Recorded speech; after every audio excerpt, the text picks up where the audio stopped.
the room. Like after a day, she's like, "You got to get rid of that shit. Like this room's way too small to have like this pata de cabra like sitting there fucking stinking up the place." She's like, "I didn't want to know what the maid thinks." But we had this great meal the first night. And I'm like, "Oh, this is going to be cool," you know? Yeah. And then every day, the whole cruise ended with me just eating Nathan's hot dogs by the pool.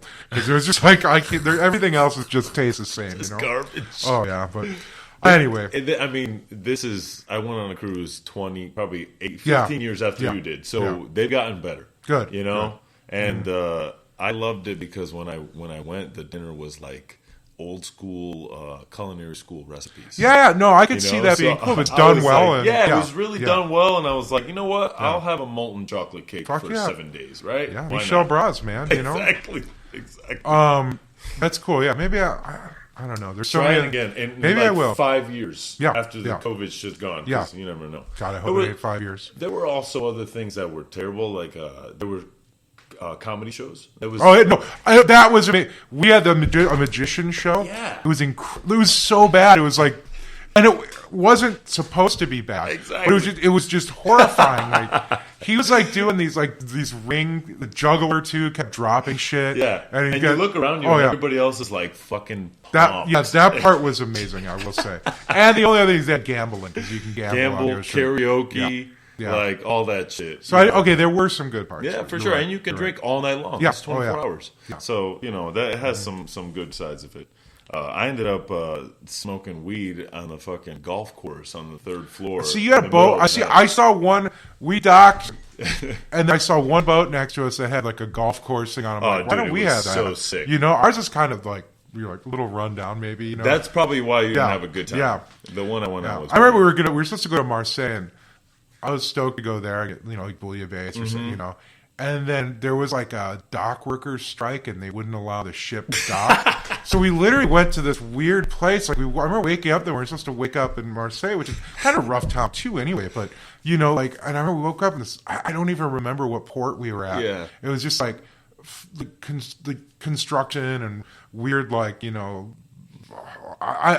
industrial kind of like, what the fuck are we gonna do? The captain gets on the speaker and explains the situation. It's like, okay, great, No, I mean, even the islands that you're supposed to go to. Yeah. I mean, we went to Barbados, and I straight up saw people doing heroin. Oh yeah, in the street. I walked a little bit too far past the markets. And we went to Tunisia, and it was like the same thing. It was like, but just like filth and garbage. And you see the underbelly of things. Oh, for sure. And somebody had a heat stroke. Really? Yeah. And they had old school stretchers, no wheels. Totally. It's like, and you kind of take life for granted because you're over here and you see ambulances all the time, and you're like, whatever. But over there, I was like, wow, I'm like grateful that I'm from where I'm from. Exactly. The new respect for that. Yeah. Anyway, cruises. Yeah, where were we? Catbird seat still? Catbird seat, yeah. So, me and Josh opened that. I got back from Noma. Josh moved back from Chicago. We opened that up, and we were very fortunate. The first year we had a really solid opening year. Like great press, and Susan Hosmer, I think, was really an important part of that. And how did you feel the development of the food came along? I thought it was. we were young and cocky and thought it was the best thing ever then, for sure. Now I look back, I'm like, embarrassing, but, we did, it was okay for the time. We did it 12 days too, and in 2012, I think. Oh, wow. 12 days, yeah. Because, Dan and Kim were working at Redwood. Dan and Kim were friends of ours. So they kind of told Chris about us, and I remember, Chef came in with his wife and Von Schwing to eat at Catbird. Okay, yeah. And who was it working at the time? Whoever the culinary liaison was. I forget her name. I don't know. She was super cool. It was and I was nervous. Like, oh wow, And then then shortly after he sent us an email inviting us to do 12 days. Okay. Which was to this day I still think it's one of the greatest events ever put together. It's so cool. It's very cool. Yeah. It's really neat. I think who did it that year was John Shields and who else? That was like 2 years before my time. Was it? Yeah. Right before you got there? And it was like the day that I got there was a 12 days, and I had no clue because I had just shown up. Yeah. And I really, I knew about it, but I didn't put two and two together. It was happening. Yeah. Oh, really? Yeah. So when I got there, it was like Kinch was going the next day, and Tartine was going that day. Well, I remember because Kinch came to I met David at a dinner I did at Blackberry Farms. Okay. Well, I did this dinner. Me and Josh did a dinner at Blackberry Farms. Joseph Len, who was the chef at that time, got to be buddies of ours, and he'd come to Nashville with his wife, and they'd eat at the restaurant. We'd go out for drinks, and it was his birthday. He was having dinner there. It was his birthday. He's like, in like a week or two, he's like, hey, you guys should come to the farm. Kinch is doing a guest chef dinner like a weekend there, and it's my birthday, and it'll be great. We're like, all right. And he's like, we'll put you guys up. So we took 3 days off, went down there. That was the first time I met David Kinch, and I'd obviously seen his food in the early days of the internet and all that stuff. I was super excited, and we hit it off. And he's again another person I think the world of. He's great, but we had a pretty epic weekend of drinking and partying and. It was super fun. Blackberry as well. You should. Oh yeah, Blackberry Farms is so gorgeous. It's so beautiful. But they have a great scholarship now. They put a lot of good talent out in the world, just in different fields. They're great. So that's how I met David, and so when we did 12 days, I invited him to the dinner, and I remember I don't think Casa really knew who we were at that time. Not that he should have, but we sold it out pretty quickly. And then, Thomas Heller and David Kinch both asked to come. And, and I remember he sent us an email. It's like, well, I don't know who you two are, but everyone wants to go to this dinner, But it was, it was fun. And I am personally kind of a big fan of Chris's sense of humor. So, I think he's an amazing chef and great guy, It was super fun, man. It was like one of those experiences for me that has always stayed with me, and it's kind of for me the benchmark of every guest chef dinner I've done or any event I've ever done. Like none of them come. I've done some cool ones too, and none of them come close to that. That was epic. I think the level of hospitality that they teach you to give to a guest chef, because the lineup, they're like. A guest chef should need for nothing. So as soon as we're taught, as soon as we see the guest chef just kind of looking around, there's 30 people jump. It's like, what do you need, sir? But we had a blast there, and that's so cool. What else did we do? We did. I'm trying to think. At that point in time, were you like Catbird Seat is my restaurant? Will right now for sure, dude. It was and then I think. I'll be the first person to admit that, shit goes to your head and you start acting like an asshole, Yeah, for and sure. You're younger and, so I think, kind of Josh decided he wanted to move on and do a couple other projects, and I stayed, and just by luck would have it, while this transition was happening, Trevor Morin reached out to me and he's like, hey, I'm going to be in Nashville. Yeah. He's coming from Copenhagen. He's like, I'm going to be in Nashville. A friend of mine's there and she's sick. Someone he grew up with. Yeah. And he's like, can I stay at your house? I'm like, sure. So he came in the restaurant to eat, had a blast, and oddly enough, I needed someone to come in, as my sous chef. And I asked him, he's like, yeah, for sure. So him and his girlfriend moved out there. And, we had a great... It was a good. We spent about a year working together out there, and then I decided to move back to Minneapolis. Me and Jamie had wanted to open a restaurant together, and so I moved out there. God, I don't know what the year was. I moved back to Minneapolis, 2014 or 15. Mm-hmm. And we had these huge plans to open up this fine dining place, and we literally spent 2.5 years trying to get it open, and I think it's just one of those things that just wasn't meant to be. Lease with 2 or 3 leases fall through, different spaces. We had this partner who was just the worst. In hindsight, it was the worst idea. I found this building in the North Loop, which is kind of the hip neighborhood, and the rent was like $10 a square foot. It was insanely cheap, and our partner's like, why don't I buy the building? So we're like, is that, going to be good? And he's like, yeah. He buys a building and then hands us a lease, and the rent was $38 a square foot.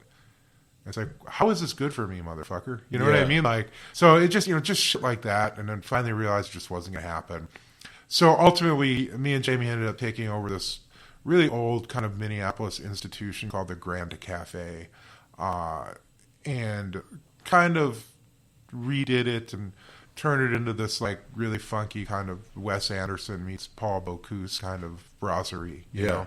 And the food is, you know, it was great. I mean, I like old school French food, and being able to do those dishes on a regular basis, you know, super fun. Like, you know, pike canals, and I had this idea, like, you know, you go to Leon and like, you know, the pike and crayfish, you know, and we have the same in Minneapolis. I'm like, why aren't we doing this dish? You know? So it was a lot of fun doing that food, but you know, we you know, going back to me being in Nashville, you know, me and Jamie ended up breaking up after 4 years, and that's always hard. Yeah, but we had to open this restaurant together, you know, while we were breaking up, and you know, I'm sure it was 100% my fault, but we managed to do it, and we managed to maintain a friendship, and we still do. So she took that over, and at that time, you know, I'd met Matt Kirkley a number of years previous to that. He invited me. Actually, I think Steven Torres was doing one of his Roots of American Food, like get-togethers in Chicago, and he was doing a dinner at L2O, and he invited me down to be one of the guest chefs at this L2O dinner. It was for Jeremiah Tower. All right. So it's in that Tower documentary. That the scenes in Chicago or the dinner, me and Kirkley. It was like Dominique, me, Matt Kirkley, Bryce Schumann, and Michael Lascanis, who was one of my favorite pastry chefs in the world. You know, that's so cool. So I met Matt there, and then a couple years later, you know, we kind of like both love old school French cooking and punk rock, you know, and so we just hit it off. You know, a couple years later, they closed L2O, and he invited me to do that intro thing. So they shut L2O down to like a guest chef thing for intro. So it's like 3-month increments, you know. So I did one of those. You know, we got to be better friends, and he had moved out to take over Qua from Daniel. And then he decided he wanted to do the Bocuse d'Or. So he started calling me in Minneapolis and putting the bug in my ear. And I think I said no a couple times. And then finally I just realized, like, you know. Why not? Yeah, I mean, you know, my former partner is, this restaurant's too small for two chefs, you know. For sure. You know. So I thought it was just a better move to come out here. And plus, like, you know, I've always loved it out here, you know. So, made it to Qua, which was a great experience / interesting. And, you know, I got to do, like, Matt actually asked me to be one of his assistant coaches for the Bocuse d'Or, which was super fun. Yeah. It's kind of amazing to, like, go to Lyon and, like, see all these chefs that you read about. It's, you know, like, oh, there's Marc Veyrat, there's Ducasse, there's, you know, like, all these dudes, like, you're like, holy shit, man. That's so cool. Yeah, it was a cool experience. So, and then Qua, I don't know, man. It was an interesting time. Yeah, you know? for sure. Yeah, it was. I don't know how deep I really want to get. No, it's fine. It was great. I don't regret it. You know, got me out here, and then you know, through. So basically, what happened? Kirkley got the 3 stars. He got So Kirkley got 3 stars on it. And that was always the goal of that restaurant. Yeah, and I really think, you know, Matt, to me, Matt's one of the most technically gifted chefs I've ever seen. And his food is delicious, and he was going to get 3 stars, no matter where. He'll do it again too. I guarantee it. He's so incredibly gifted. But yeah, so he got the 3 stars. I decided to Bocuse. So the week the guide came out, like, you know, he had stepped back, you know, already. And then I came in, and, you know, it was obviously a 3-star, but not my 3 stars, you know. So and then, you know, traditionally, you know, I think, you know, Michelin, when you have a new chef, it's, you know, wipe the slate clean. And, exactly. You know, so I got 2 my first year there, and then got 2 the second year. And which was great. I mean, I was kidding them. I never thought in my life that you'd have Michelin stars, you know, ever, man. So it was like, oh, you know, fuck, man. Because that shit follows you everywhere from now on. It's like Michelin starred Erik Anderson.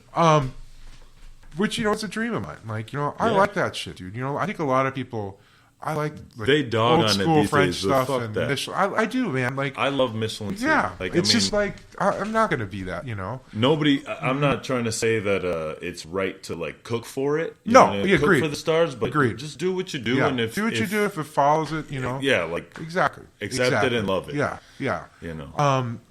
You know, but so it was that part of it was a very cool experience for me, and you know, I had some great cooks working for me at Qua that, you know, Yeah, Jordan comes Jordan was there. Yeah. Then he left though. I honestly, Jordan helped me out so much when I got to that restaurant because Daniel wanted to do